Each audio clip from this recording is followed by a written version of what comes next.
Hello everyone, मैं अभिनव शुक्ला आपका बहुत बहुत स्वागत करता हूं लेट मी कोड के इस चैनल पर, जहां पर हम TCS NQT कोडिंग क्वेश्चंस की सीरीज़ देख रहे हैं। और आज हम देखने वाले हैं एक बहुत ही इंपॉर्टेंट क्वेश्चन, जो कि हो सकता है क्या पता आपके TCS NQT के एग्ज़ाम में आ जाए। तो और ये बहुत ही इंपॉर्टेंट क्वेश्चन है कॉम्पिटिटिव कोडिंग के पॉइंट ऑफ व्यू से और इंटरव्यूज़ के पॉइंट ऑफ व्यू से। तो आप इस क्वेश्चन में अंत तक बने रहिए। तो चलिए शुरू करते हैं। तो समझते हैं हमारा क्वेश्चन क्या है। तो हमारे यहाँ पर है फाइंड द मिसिंग एलिमेंट। हमें मिसिंग एलिमेंट फाइंड करना है कहाँ से? एक एरे से। तो ये हमारी पूरी प्रॉब्लम का डिस्क्रिप्शन पढ़ते हैं कि ये क्या है। Consider an array of non negative integers, यानी कि हमारे पास एक एरे है जिसमें सारे पॉजिटिव इंटीजर्स हैं। A second array is formed by सफलिंग the elements of the first array and deleting a random element. अब हमने एक सेकंड एरे भी बनाया जो कि पहले वाले एरे से ही बना हुआ है, जिसको हमने शफल करके यानी उसके एलिमेंट्स हमने आगे पीछे करके हमने दूसरा एरे बनाया है। और उसमें से हमने कोई एक नंबर रैंडमली डिलीट कर दिया, एक वैल्यू डिलीट कर दी उस एरे में से। तो अब हमारे पास है दो एरे, जिसके अंदर से पहला एरे है, लेट्स से कि आपके पास यहाँ से आप एग्जांपल देखिए, आपके पास पहला एरे ये है, हमने सेकंड एरे इसको सफल करके बनाया, हमने एक वैल्यू डिलीट कर दी। अब आप यहाँ से देखिए जो वैल्यू यहाँ से डिलीट हुई है वो क्या है। तो आप इसमें देखिए यहाँ 5 भी है और इसमें 5 नहीं है। तो हमारा जो आउटपुट होना चाहिए वो 5 होना चाहिए। तो ये हमारी प्रॉब्लम है। अब हमने ये एग्जाम्पल देखा और आई होप आपको ये क्वेश्चन क्लियर हो गया होगा। अगर आपको क्वेश्चन में कोई डाउट है तो आप वीडियो को रिवाइंड करके देखिए या आप कमेंट सेक्शन में पूछिए। तो अब चलिए शुरू करते हैं इसका सॉल्यूशन। अब आपने इसका अगर सॉल्यूशन सोचा होगा तो ये बहुत ज़्यादा कोई टफ नहीं है। आपने ये सोचा होगा आपके पास दो एरे हैं, तो आप क्या कर सकते हैं उन दो एरे में, लेट से आपके पास ये दो एरे थे, आप इनका सम निकाल सकते हैं दोनों का।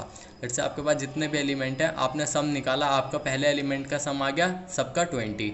दूसरे जो हमारा ये हमारा एरे 1 है और हमारा जो एरे 2 है, इसके सारे एलिमेंट्स का सम हमारा कितना आ गया, इसके एलिमेंट्स का लेट से आपका आ गया 15।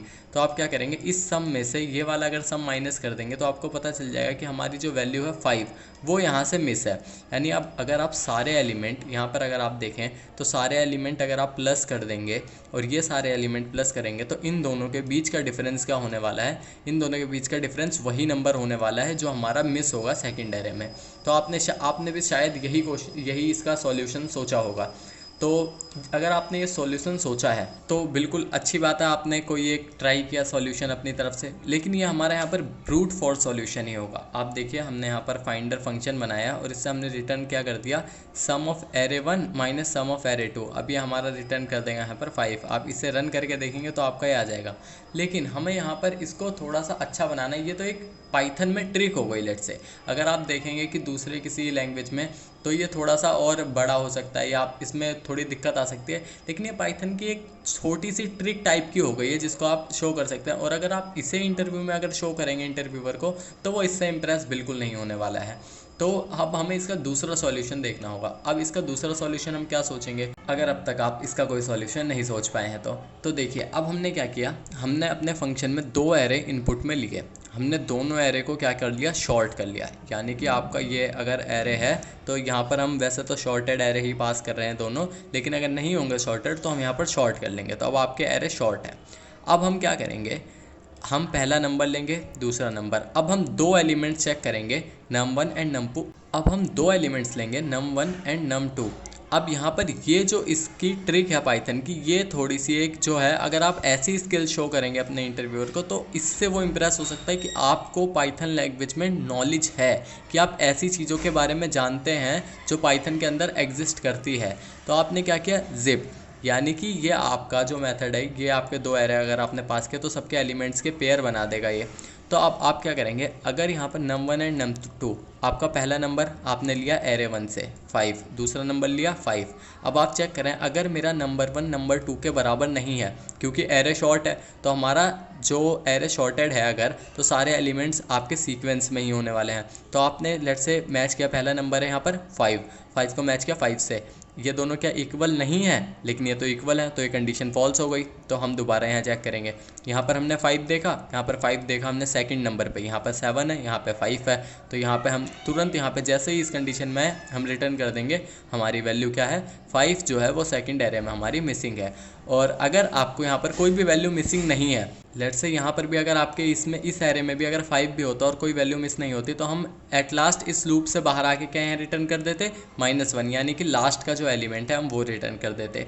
तो ये आपको आई होप समझ आया होगा। और ये थोड़ा सा ट्रिकी है। और ये जिप फंक्शन के बारे में, ये बहुत ही कुछ इस तरह से पाइथन में बहुत छोटे छोटे से फंक्शंस हैं जिनका काम बहुत ही बड़ा है। अगर आपको इनकी नॉलेज होनी चाहिए तो इसके लिए मैं पाइथन की एडवांस सीरीज़ बनाने वाला हूँ, आप उसको ज़रूर फॉलो करिएगा और आप चैनल को सब्सक्राइब कर लीजिए। लेकिन रुकिए, अभी भी इसमें कुछ एक चीज़ है इंटरेस्टिंग जिसको आप कर सकते हैं और जिसका आपको पता होना बहुत ज़रूरी है, जिसको आप बहुत ही ढंग से यूज़ कर सकते हैं अपने आगे के जो कॉम्पिटिटिव कोडिंग में, तो आप डेफिनेटली बहुत जगह यूज़ करने वाले हैं और इंटरव्यूज़ में भी आप इसको दिखा सकते हैं। तो अब इसका सॉल्यूशन क्या है, इसको देखते हैं, जो कि बहुत इंपॉर्टेंट है एरे और स्ट्रिंग्स के क्वेश्चन करने के लिए। तो आप सोचिए कि एक वरदान है पाइथन में। तो अब हम देखते हैं कि इसको हम करेंगे हैश मैप यानी कि डिक्शनरी के साथ। अब ये डिक्शनरी हम खुद नहीं बनाएंगे, हम कलेक्शंस मॉड्यूल से इंपोर्ट करेंगे। इसमें आपको पता होना चाहिए कलेक्शंस मॉड्यूल बहुत इंपॉर्टेंट मॉड्यूल है पाइथन लैंग्वेज में। तो चलिए इसको समझते हैं अब ये क्या है। यहाँ पर हमने यहाँ पर फंक्शन बनाया finder2 नाम से। इसमें हमने पहला एरे पास किया, दूसरा एरे पास किया। हमने यहाँ पर एक डी है जो कि डिक्शनरी बनाई है, जो है कलेक्शंस मॉड्यूल से, कलेक्शंस डिफ़ॉल्ट डिक्ट इंट। यानी कि अब इस हम जो रैंडम अपनी जो जनरली यूज़ करते हैं डिक्शनरी, उससे और इसमें फ़र्क क्या है। अब आपको इस चीज़ का डाउट होगा, तो उसमें और इसमें फ़र्क ये है कि इसमें आपको कोई भी की दिक्कत नहीं होने वाली। अगर आपके पास लेट से आपके पास जो डिक्शनरी है उसके अंदर आपके पास डेटा है 1, 2 एंड 3, लेकिन आप डिक्शनरी जो ये कीज़ है हमारी 1, 2 और 3 हैं, लेकिन आप सर्च कर रहे हैं की नंबर 5, तो ये आपको नॉर्मल डिक्शनरी आपको एरर देगी, लेकिन ये डिक्शनरी आपको एरर नहीं देगी यहाँ पर। तो यही इसका फ़ायदा है कि इसमें आपको की के बारे में चिंता करने की कोई ज़रूरत नहीं है। और हमने यहाँ पर इंट इसीलिए पास किया, ये आपको शो कर रहा है की के लिए। तो अब आगे समझते हैं क्या है। हमने यहाँ पर एक लूप लगाया फॉर नम इन एरे 2, यानी कि जो हमारा नंबर है वो एरे 2 में है। अब हमने क्या किया, यहाँ पर एरे 2 में है तो हमने उस नंबर की जो काउंटिंग है यानी उसको हमने कर दिया 1 पे सेट।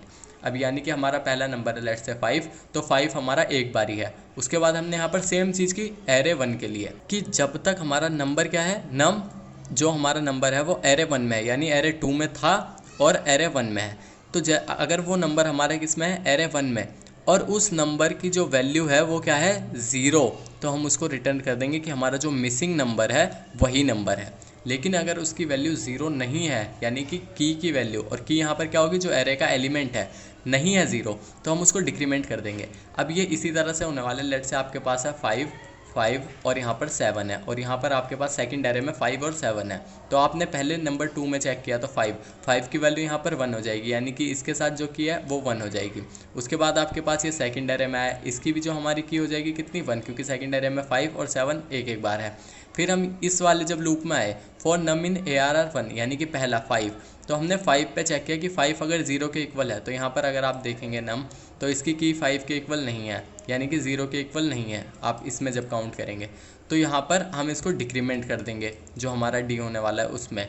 और अगर हमारी ये 0 हो गई, यानी कि आपने इसको काउंट कर लिया, ये इससे मैच हो गया, ये 7 इससे मैच हो गया, ये यहाँ पर इंक्रीमेंट हुआ, यहाँ पर डिक्रीमेंट हुआ, तो ख़त्म। यहाँ इंक्रीमेंट, यहाँ डिक्रीमेंट, ख़त्म।